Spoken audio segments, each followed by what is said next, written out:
मित्रांनो, तुम्हाला शेताकडे जाण्या येण्यासाठी जर रस्ता नसेल तर महाराष्ट्र महसूल अधिनियम 1966 चे कलम 143 नुसार तुम्ही तहसीलदार यांच्याकडे एक रीतसर रस्ता मागणीचा अर्ज करा. त्यानंतर तहसीलदार काय करतील, ज्यांच्या शेतातून तुम्हाला शेजारच्या शेतातून रस्ता पाहिजे असेल तर त्या शेजारच्या शेतकऱ्यांना नोटीस काढतील आणि त्यांचं काय म्हणणं आहे ते मागून घेतील.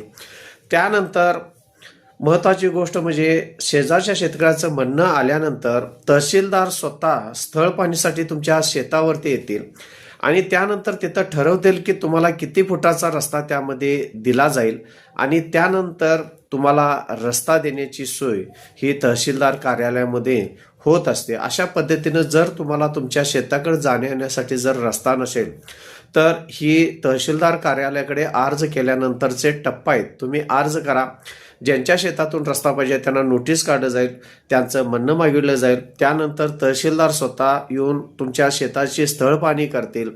त्यामध्ये तलाठी असतील, इतर कर्मचारी असतील आणि स्थळ पाहणी केल्यानंतर एक रिपोर्ट तयार करतील की तुम्हाला तुमच्या शेताकडे जाण्यासाठी किती फुटाचा रस्ता पाहिजे आणि त्यानंतर तुम्हाला तो रस्ता रीतसर आणि कायदेशीर देण्यात येईल आणि हा तुमचा कायदेशीर हक्क आहे तुम्हाला तुमच्या शेताकडे जाण्यासाठी रस्ता मिळण्याचा. धन्यवाद मित्र.